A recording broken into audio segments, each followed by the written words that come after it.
Electricity का हमने electric current करा दिया था, इलेक्ट्रिक पोटेंशियल करा दिया, जितने भी सिंबल्स वगैरह थे वो भी सारे हमने करा दिए। अब जो आपका टॉपिक आगे रहता है ये है आपका नेक्स्ट टॉपिक है ओम्स लॉ। नेक्स्ट टॉपिक आएगा आपका कौन सा? Ohm's law. ठीक है, अब देखो ओम्स लॉ एक्चुअली क्या है, इसका एक्सपेरिमेंट भी स्कूल में तुम लोग करोगे, लेकिन हम यहाँ पर सिंपल है आपको बता देंगे कि किस तरह से आपको वहाँ पर सेटअप करके एक्सपेरिमेंट करना है। पहली बात, Ohm's law establish the relation between the potential difference and the current flowing through the conductor. Potential difference and the current flowing through the conductor. अब एक बात देखो, जैसे पोटेंशियल डिफरेंस को मैंने क्या बताया था आपको, इलेक्ट्रिक प्रेशर, मतलब एक तरह से प्रेशर ऊपर से लग रहा है और करंट को क्या कर रहे हैं, हम आगे की तरफ पुश कर रहे हैं। पीछे से प्रेशर आ रहा है और इलेक्ट्रॉन को आगे से पुश करने के लिए उस पर प्रेशर लग रहा है। अब एक बात देखो कि आपने जब भी देखा होगा, ये मान लो नल है और यहाँ से क्या है, पानी निकल रहा है इस जगह से, तो ऑब्वियसली है आपका जितना ज़्यादा यहाँ से प्रेशर होगा, वाटर की स्ट्रीम क्या होगी, उतनी ज़्यादा फास्ट जाएगी। More the pressure from this side more is the emitting water, यानी यहाँ पर वाटर का जो रिलीजिंग है, वाटर की जो स्पीड है वो किस पर डिपेंड कर रही है, यहाँ पर के प्रेशर पर। अब इस प्रेशर को मैं लिख देता हूँ वोल्टेज को। अब इस मेटल के अंदर क्या है, ये वाले मेटल हैं, इसमें लगे हुए हैं इलेक्ट्रॉन बड़े सारे, ये इलेक्ट्रॉन है, और ये इलेक्ट्रॉन कब मूव करेंगे, जब पीछे का प्रेशर आएगा। तो ऑब्वियसली जिस तरह से यहाँ से हम प्रेशर लगा रहे थे और वाटर को आगे की तरफ मूव कर रहे थे, उसी तरह से यहाँ पर ये जो प्रेशर किसका लगा हुआ है, वोल्टेज का लगा हुआ है। ये वोल्टेज प्रेशर किस पे लगा हुआ है, इन इलेक्ट्रॉन पे लगेगा। तो जितना तेज़ी से वोल्टेज का प्रेशर होगा उतना तेज़ी से क्या होगा, ये इलेक्ट्रॉन आगे की तरफ मूव करेंगे। ठीक है, तो अब more the voltage more is the movement of the electron. तो क्या हम ये कह सकते हैं कि इलेक्ट्रिक प्रेशर और करंट के अंदर डायरेक्टली रिलेशनशिप होता है? बिल्कुल हो सकता है, क्योंकि इलेक्ट्रिक करंट इलेक्ट्रॉन हो गए, प्रेशर वोल्टेज हो गया, पोटेंशियल डिफरेंस हो गया। अब ये क्या कहता है, according to this law the current flowing through the conductor, the current flowing through the conductor is directly proportional to the potential difference across the end of the conductor। समझ रहे हो? मतलब इसके अंदर से कितना करंट फ्लो होगा वो किस पे डिपेंड करेगा कि इसके पीछे कितना पोटेंशियल डिफरेंस है। यानी ओम्स लॉ ये कहता है। अच्छा, एक और ध्यान रखना, एट कांस्टेंट टेम्परेचर, ये भी ध्यान रखना, कांस्टेंट टेम्परेचर, कांस्टेंट टेम्परेचर पर the current flowing through the conductor is directly proportional to the potential difference. या हम इसको ऐसे भी लिख सकते हैं, potential difference across the conductor directly proportional to the amount of current flowing the conductor. V is directly proportional to the I। ये proportionality का साइन है, ध्यान रखना। तो अगर इस प्रोपोर्शनलिटी के साइन को हटाते हैं तो एक कांस्टेंट वैल्यू आती है V is equal I into R, जहाँ पर R जो वैल्यू आपकी, ये क्या है कहते हैं हम, रेजिस्टेंस ऑफ द कंडक्टर, ये रेजिस्टेंस ऑफ द कंडक्टर।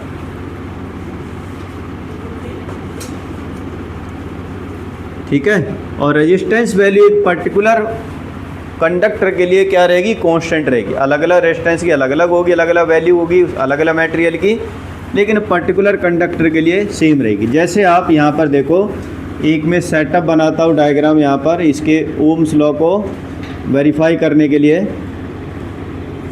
यहाँ पर आ जाएगी करंट की वैल्यू, यहाँ मैं लगा देता हूँ अलग अलग, एक रियोस्टेट के भी थ्रू होता है। मैं यहाँ पर अलग अलग क्या लगा रहा हूँ, यहाँ पर बल्ब लगा रहा हूँ, मतलब बैटरी,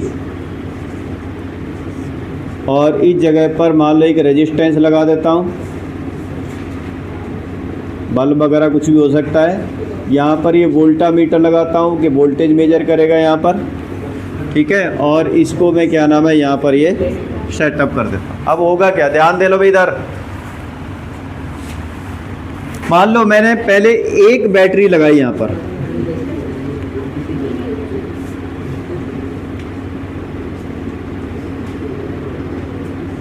एक बैटरी लगाई और इस बैटरी को मैंने यहाँ से कनेक्ट कर दिया इस जगह से, ठीक है। और मैं जब यहाँ पर टेबल बना रहा हूँ एक में, जैसे number of cell, voltage I और वी अपॉन में आई, ये देखूंगा क्या आता है, ठीक है। एक मैंने नंबर ऑफ बैटरी या सेल लगा देता हूँ यहाँ, मान लो एक सेल लगाया मैंने यहाँ पर, वोल्टेज आ गई 1.5 और 0.1 एम्पियर क्या हुआ उसके अंदर से करंट फ्लो हो गया, ठीक है।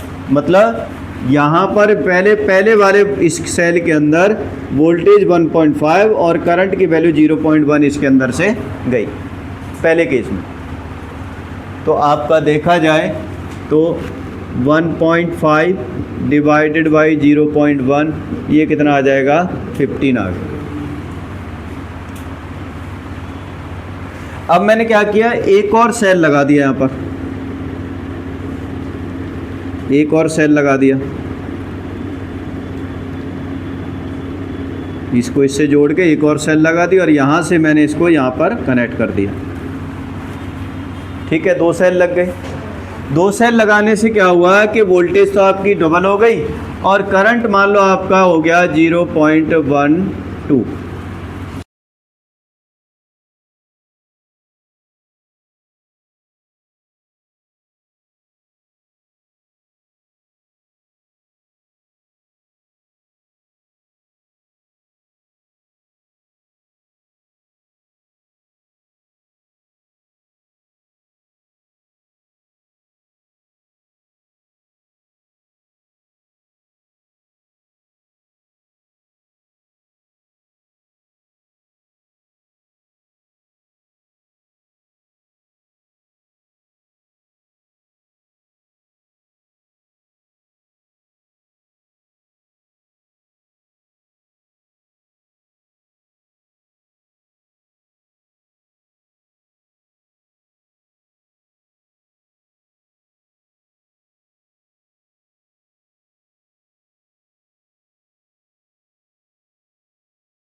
अब ये समझ में आ गया ये वाला। अब जो हमने यहाँ पर ये जो वैल्यू निकाली है ये वाला, ये होता है रेजिस्टेंस। अब ये रेजिस्टेंस क्या है आपका समझो।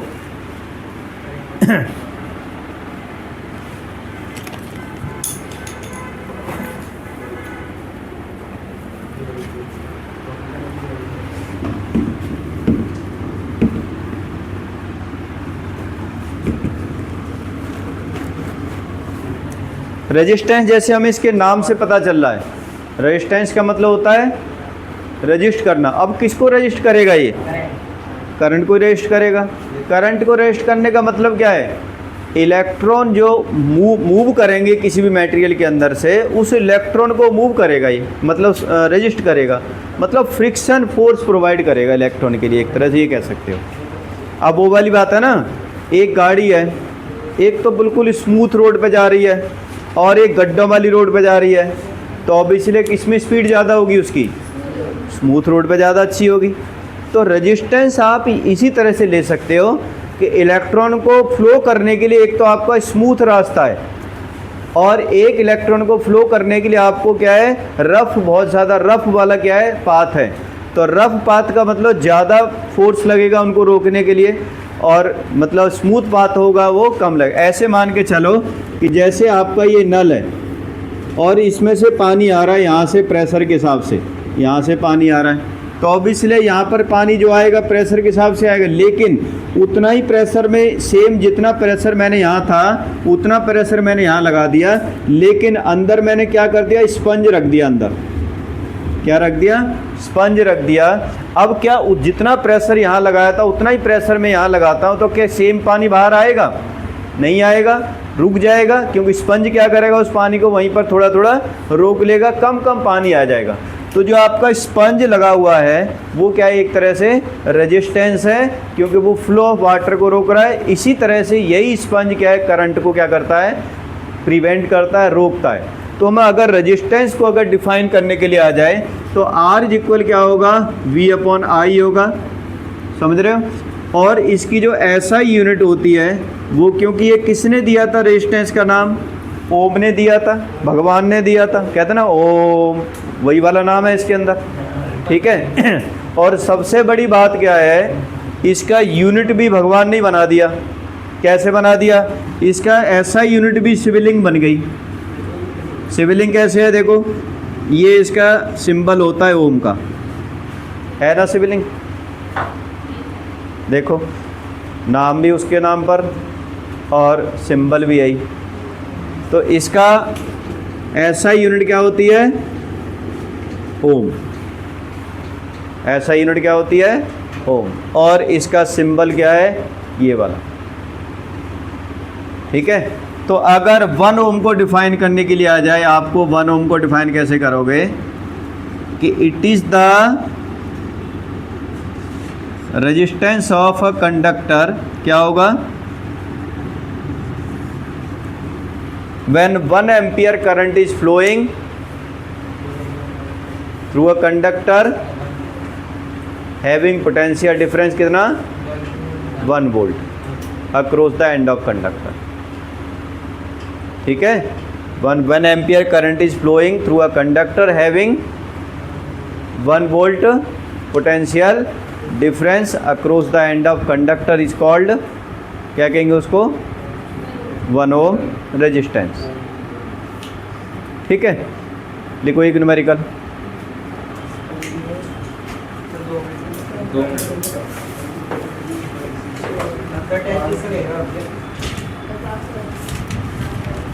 कंट्रोल कोऑर्डिनेशन का एक तो है, लिखो when 10 ampere current flowing through a conductor,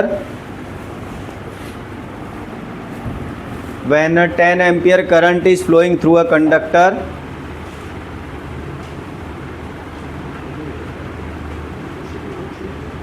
having potential difference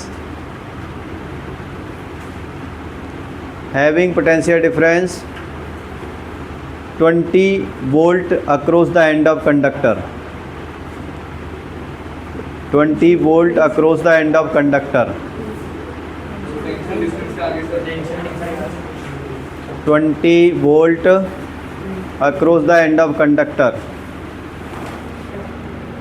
Find the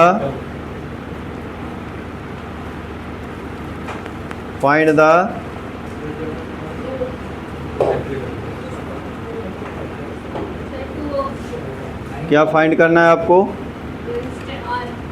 resistance of the conductor.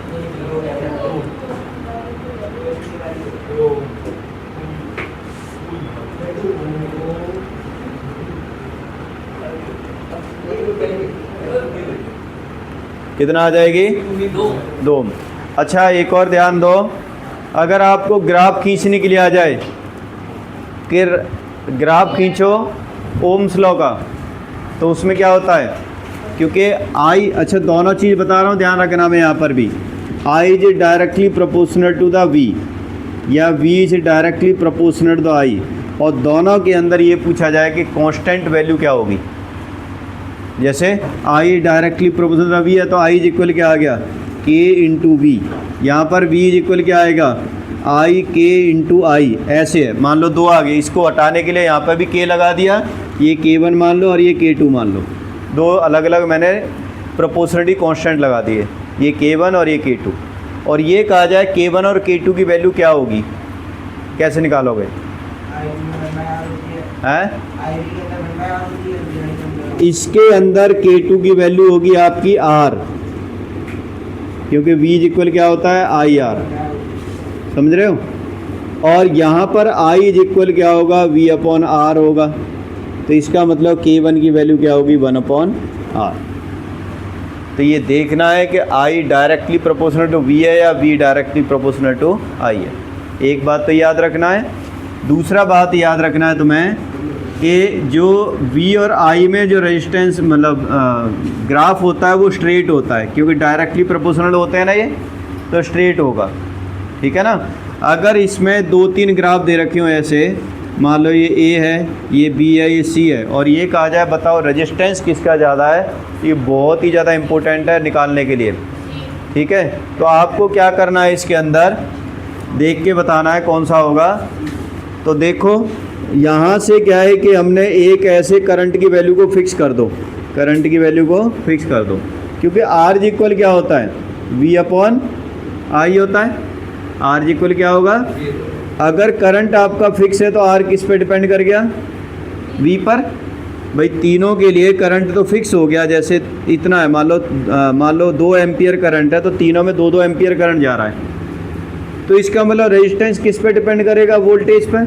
जिसकी वोल्टेज ज़्यादा होगी उसका रेजिस्टेंस भी क्या होगा? तो देखो किसका है आंसर, क्या होगा देखो, ठीक है, क्योंकि सबसे ज़्यादा वोल्टेज किसकी है? इसकी, ठीक है। उसके बाद वोल्टेज इतनी इसकी है दूसरे वाले की, और तीसरे वाले की वोल्टेज सिर्फ इतनी सी है।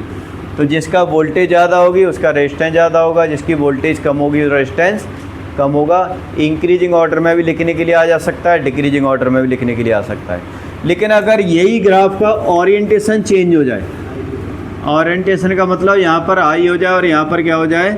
V हो जाए, और अगर सेम ग्राफ हो तो आपको फिर क्या करना है कि अब आपको ऐसे डालना है, I की तरफ डालना है कांस्टेंट वैल्यू। तो अगर यहाँ पर I को कांस्टेंट कर दिया तो ये A है, ये B है और ये C है, तो वोल्टेज किसकी ज़्यादा है? आपकी A वाले की ज़्यादा है, ठीक है ना। तो अब रेजिस्टेंस किसका ज़्यादा होगा? आपका A वाले का ज़्यादा होगा। तो स्पेशली हाँ ये देखना है कि आपको I और V के अंदर और जो दे रखी हैं वो चीज़ें, वो किधर का किस में दे रखा है, ठीक है। ये भी बहुत इंपॉर्टेंट है, हालांकि 2 नंबर में नहीं आता, ये MCQ फॉर्म में ज़्यादातर क्वेश्चंस आते हैं ऐसे इस तरह से हैं। टेम्परेचर के साथ में कांस्टेंट टेम्परेचर होता है, ध्यान रखना है यहाँ पर, टेम्परेचर से वेरिएबल नहीं होता। हालांकि अभी आगे थोड़ा सा रह गया है, उनके what factor the resistance of a conductor depend, ये भी टेम्परेचर पे डिपेंड करता है। हालांकि टेम्परेचर इंक्रीज या डिक्रीज करेंगे तो रेजिस्टेंस इंक्रीज या डिक्रीज हो जाता है, वो हम बताएंगे किस तरह से होता है, ठीक है। तो ज़्यादा क्लास तो हो नहीं पाई है आपकी आज,